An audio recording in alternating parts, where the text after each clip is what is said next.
കുറച്ച് ദിവസങ്ങളായിട്ട് എനിക്ക് ഈ വീഡിയോസൊന്നും ചെയ്യാൻ പറ്റിയിട്ടില്ല. വേറൊന്നല്ല, ഇവിടെ പിള്ളേർക്ക് വയ്യായിരുന്നു. ജലദോഷവും ചുമയും അതേ തുടർന്ന് വരുന്ന ശ്വാസം മുട്ടൊക്കെ ആയിട്ട് ഹോസ്പിറ്റലിലൊക്കെ ആയിരുന്നു. അപ്പോൾ അതൊക്കെ കുറവായി മാറി അവരൊക്കെ സ്കൂളിൽ പോയൊക്കെ തുടങ്ങിയിട്ടോ. അപ്പോൾ പിന്നെ ഇന്നോട്ട് ചെയ്യാമെന്ന് വിചാരിച്ചു. ഇന്നിപ്പോൾ 14-ാം തീയതിയാണ്. അപ്പോൾ ഇന്ന് ഒരു പ്രത്യേകത കൂടി ഉണ്ട്. ഞങ്ങളുടെ 14, 15 ഞങ്ങളുടെ പള്ളിയിൽ ഊട്ടുപെരുന്നാളാണ് കേട്ടോ. അപ്പോൾ അതാണ്. പിന്നെ ഈ 2 ചെടികൾ കണ്ടോ, റോസാ ചെടികൾ, നാടൻ റോസാ ചെടികളാണ് കേട്ടോ. നന്നായി പൂക്കളുണ്ട്, അതനുസരിച്ച് മുട്ടകളുണ്ട് കേട്ടോ. ഇതിനെ വളമായിട്ട് ഞാൻ ചെയ്യുന്നത് ചിക്കൻ കഴുകിയ വെള്ളമാണ് ഒഴിക്കുന്നത് കേട്ടോ. നിങ്ങളൊന്ന് ചെയ്ത് നോക്കാം. അതൊരാഴ്ചക്കുള്ളിൽ തന്നെ നല്ല റിസൾട്ട് കിട്ടും. ഒത്തിരി പൂക്കളും മുട്ടകളൊക്കെ ആയിട്ട് വരും. എൻ്റെ വീട്ടിൽ ഞാനിവിടെ എൻ്റെ മമ്മിയോട് ചെയ്ത് നോക്കാൻ പറഞ്ഞിട്ടുണ്ടായിരുന്നു. ആളും നോക്കി, ആൾക്ക് നല്ല റിസൾട്ടാണ് കേട്ടോ. ആൾക്ക് നല്ല റിസൾട്ട് തന്നെയാണ് കേട്ടോ കിട്ടിയത്. പിന്നെ ഇന്നത്തെ ദിവസം എന്ന് പറഞ്ഞാൽ നല്ല മഴ ദിവസമാണ്. ഞാൻ മുറ്റൊക്കെ ചെത്തി വെടുപ്പാക്കിയതൊക്കെയായിരുന്നു. പക്ഷെ മഴ കാരണം വീണ്ടും പുല്ലുകളൊക്കെ മുളച്ച് തുടങ്ങിയിട്ട്. പിന്നെ ഇവളുമാരൊന്നും സ്കൂളിൽ നിന്ന് പോയിട്ടില്ല. പെരുന്നാളിന് ഉള്ള ഒരുക്കത്തിൻ്റെ ഭാഗമായിട്ട് ആരും സ്കൂളിലും പോയിട്ടില്ല. എൻ്റെ പിള്ളേരൊക്കെ പോയിട്ടുണ്ട് കേട്ടോ. അവർക്ക് ഇന്ന് എക്സാം ഉണ്ട്, അതുകൊണ്ട് അവർ പോയി. എക്സാം ഉള്ളത് കൊണ്ടാണ് കേട്ടോ അവർ പോയി, അല്ലെങ്കിൽ അവരും പോയില്ലായിരുന്നു. ഇതാണ് ഞങ്ങളുടെ പള്ളി കേട്ടോ. ചെറിയൊരു ഇടവകയാണ്, ഞങ്ങളുടെ തൊട്ടടുത്താണ് കണ്ടത്. ആ ഗ്രൗണ്ടിൽ കൂടെയാണ് ഞങ്ങൾ പോവുക. പിന്നെ അങ്ങോട്ട് നീങ്ങിപ്പോയാൽ ഞങ്ങൾക്ക് മെയിൻ റോട്ടിൽ കൂടെയും പോവാം. ഞങ്ങളിത് കൂടെ അങ്ങോട്ട് കടക്കുകയുണ്ട് പറഞ്ഞത്. ഇത്ര ദൂരമുള്ള ഞങ്ങളുടെ വീടും പള്ളിയായിട്ട്. അപ്പോഴേക്കും എൻ്റെ മക്കൾ വന്നു കേട്ടോ. അവർ ഈ വണ്ടിയിലാണ് വരാം. സ്കൂൾ വണ്ടി ഉണ്ട്. സ്കൂൾ വണ്ടി ഉണ്ടെങ്കിൽ അതിൽ വിടുമ്പോൾ നേരത്തെ പോകണം. അതുപോലെ തന്നെ നേരം വൈകിട്ടേ വരുള്ളൂ. അതുകൊണ്ട് ഞാൻ ഞങ്ങളുടെ അടുത്തുള്ള വണ്ടിയിലാണ് അവരെ കേട്ടോ. അപ്പോൾ ഞങ്ങൾ വീഡിയോസ് എടുക്കുന്ന ഇടയിലാണ് അവർ വന്നത്. അപ്പോൾ പിന്നെ അവരെയും കൊണ്ട് ഞാൻ ഇതേ വീട്ടിലേക്ക് പോവാണ്. അപ്പോൾ അവരും കൊണ്ട് പോകുന്നു. പിന്നെ അവർക്ക് ഇന്ന് പുട്ടാണ്. പുട്ട് കുറച്ച് ഞാൻ ഉണ്ടാക്കിയുള്ളൂ, കാരണം ഇന്ന് ഞങ്ങൾക്ക് പള്ളിയിലാണ് ഭക്ഷണമൊക്കെ. അപ്പോൾ പ്രത്യേകിച്ചൊന്നും വീട്ടിൽ തയ്യാറാക്കേണ്ട വന്നിട്ടില്ല. അപ്പോൾ തലേ ദിവസം വെച്ച ചിക്കൻ കറി ഉണ്ടായിരുന്നു. പുട്ടും ചിക്കൻ കറിയൊക്കെ ആയിട്ട് അവർക്ക് കൊടുത്തു. അപ്പോൾ സ്കൂൾ വിട്ട് വന്ന് സാധാരണ യൂണിഫോമൊക്കെ മാറിയിട്ടാണ് കഴിക്കാറ്. ഇന്നിപ്പോൾ ഒരാൾക്ക് കൊടുത്ത ഒരാളെ കുളിക്കാനും വിട്ടു. പിന്നെ അവനെ നേരത്തെ പോകുന്നു വേണം പള്ളിയിലേക്ക്, കാരണം അവൻ ഇന്ന് പ്രസിഡന്റിയായിട്ട് നിൽക്കേണ്ട ഒരു ഇതാണ്. അത് പള്ളിയിൽ എനിക്കതെങ്ങനെയാണ് കറക്റ്റായിട്ട് പറഞ്ഞു തരാൻ അറിയില്ല. അപ്പോൾ ഒന്ന് പെരുന്നാൾക്കൊക്കെ പ്രസിഡന്റുമാർ വരും. അപ്പോൾ ഇവൻ്റെ പേര് കൊടുത്തിട്ടുണ്ടായിരുന്നു, ഇവൻ്റെ ചേട്ടൻ്റെയും. അപ്പോൾ അവർ രണ്ടുപേരും കൂടി പോയി. ഇതിപ്പോൾ ഞാൻ മീഷോന്ന് എടുത്തൊരു ടോപ്പാണ് കേട്ടോ. അത് ഞാൻ സൈഡ് കിട്ടിയിട്ടുണ്ടായിരുന്നില്ല. അത് വീഡിയോ എടുക്കുന്ന സമയത്താണ് കാണുക. അങ്ങനെ 2 സൈഡിൽ നമുക്കൊരു ഷേപ്പിന് വേണ്ടിയിട്ട് ഇങ്ങനെ കെട്ടാനുള്ളത്. അലസ്റ്റിക് അല്ല കേട്ടോ, സാധാ പോലെ ഒരു ഇതാണ്. ഫീഡിങ് കുർത്തിയാണ് കേട്ടോ. എനിക്ക് ഭയങ്കരമായിട്ട് ഇഷ്ടപ്പെട്ട് മേടിച്ചതാണ്.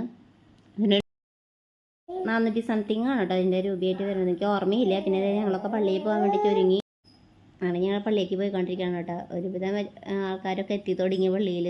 ഇന്ന് നേരം വൈകിട്ടാണ് കുർബാന തുടങ്ങാം കേട്ടോ. കറക്റ്റ് ടൈമിനൊന്നും ആവില്ല, കാരണം പ്രസിഡന്റി വാഴ്ചയും അങ്ങനെ കുറച്ച് കാര്യങ്ങളൊക്കെ ഉണ്ട്. പിന്നീട് കുർബാനയ്ക്ക് ശേഷം പ്രദക്ഷിണം ഞങ്ങളുടെ വഴിക്കോടെയാണ് കേട്ടോ അന്ന് മാതാവിനെയും കൊണ്ട് പ്രദക്ഷിണം പോകുന്നത്.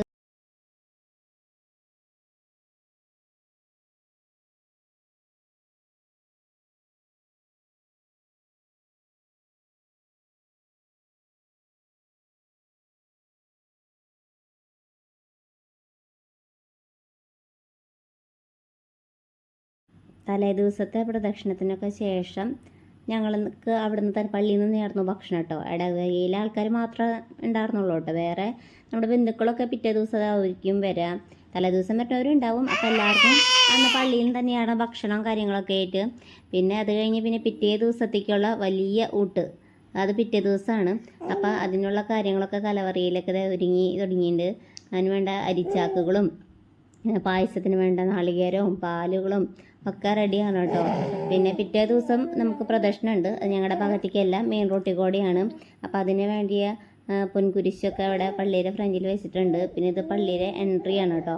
നല്ല ഭംഗിയിൽ അലങ്കരിച്ചിട്ടൊക്കെ ഉണ്ട്. ചെറിയൊരു ഇടവകയാണ്, അതനുസരിച്ച് നല്ല അടിപൊളിയാക്കിയിട്ടുണ്ട്. അതുപോലെ തന്നെ കുടകളും മുത്തുകുടകളും പിന്നെ കുട്ടികൾക്കൊക്കെ ചെറിയ പോപ്പി കുടകൾ എന്നൊക്കെ പറയില്ലേ, വർണ്ണക്കുടകളൊക്കെയാണ്. അത് നല്ല രസമാണ്. എല്ലാവരും കൂടി കാണാനൊക്കെ നല്ല ഭംഗിയാണ് കേട്ടോ കാണാനായിട്ട്. പിറ്റേ ദിവസം പ്രദക്ഷിണം വെക്കാറില്ല. ഈ വട്ടം ആദ്യമായിട്ട് അച്ഛൻ പ്രദക്ഷിണമൊക്കെ വെച്ചിട്ടുണ്ട്. അതിനെ അലങ്കരിച്ച് വെക്കാനായിട്ടുള്ള ഒരു സ്ഥലമാണ് കേട്ടോ ഇവിടെ ഊട്ടിൻ്റെ അന്ന് നമുക്ക് പ്രാർത്ഥിക്കാനും നേർച്ചിടാനൊക്കെ ഉള്ളൊരു സംവിധാനം ഇവിടെ ഒരുക്കിയിട്ടുണ്ട്. നല്ല ഭംഗിയുണ്ടായിരുന്നു കേട്ടോ കാണാനൊക്കെ ആയിട്ട്. അപ്പോൾ ഞങ്ങൾ മൊത്തത്തിലൊന്ന് വീഡിയോസൊക്കെ എടുക്കാമെന്ന് വിചാരിച്ചു. ഭക്ഷണം കഴിച്ച ശേഷം പിന്നെ ഞങ്ങൾ വീഡിയോസൊക്കെ എടുക്കാനായിട്ടൊന്ന് പോയി. അത് കഴിഞ്ഞ് അൾത്താര എടുത്തിട്ടുണ്ടായിരുന്നില്ല കേട്ടോ. അപ്പോൾ അപ്പോഴേക്കും കുറേ പേരൊക്കെ പോയിട്ടുണ്ടായിരുന്നു. അപ്പോൾ ഇതാണ് ഞങ്ങളുടെ പള്ളിയുടെ അൾത്താര. നല്ല ഭംഗിയാട്ടോ, നേരിട്ട് കാണാൻ നല്ല ഭംഗിയാണ്. നല്ല പൂക്കൾ കൊണ്ടൊക്കെ നന്നായി അലങ്കരിച്ചിട്ടുണ്ട്. നല്ല രസമാണ്. ഇനിയും കുറേ കാര്യങ്ങളൊക്കെ ചെയ്യാനുണ്ടെന്ന് തോന്നുന്നു എനിക്ക്. ഇനിയിപ്പോൾ ആർച്ച് പോലെ ബലൂണൊക്കെ വരും. നല്ല രസത്തിൽ തന്നെ അലങ്കരിച്ചിട്ടുണ്ട്. ഇവിടെ പള്ളിയുടെ ഫ്രണ്ടിലുള്ള കപ്പേളയാണ് കേട്ടോ ഇത്. കപ്പേളി നല്ല ഭംഗിയിൽ തന്നെ അലങ്കരിച്ച്. പിറ്റേ ദിവസം എന്തായാലും ഞങ്ങൾ പള്ളിയിലേക്ക് ആഘോഷമായ കുർബാന കാണാൻ വേണ്ടി പോവുകയാണ്. അപ്പോൾ നല്ല ഭംഗിയിലൊക്കെ ഒരുക്കി നിർത്തിയിട്ടുണ്ട് പിള്ളേരെ കേട്ടോ. നല്ല മഴയാണ്, അതുകൊണ്ട് തന്നെ ആർക്കും അത്ര വലിയ സന്തോഷമില്ല മഴയായ കാരണം. അപ്പോൾ അതായത് ഞങ്ങൾ പള്ളിയിൽ പോവുകയാണ്. പിന്നെ അധികമൊന്നും എടുക്കാൻ പറ്റിയില്ല കേട്ടോ. അപ്പോൾ ഇത്രയ്ക്കേ ഉള്ളൂ. അപ്പോൾ ഇഷ്ടപ്പെട്ട ലൈക്കും സബ്സ്ക്രൈബൊക്കെ ചെയ്യാം കേട്ടോ. ബായ്.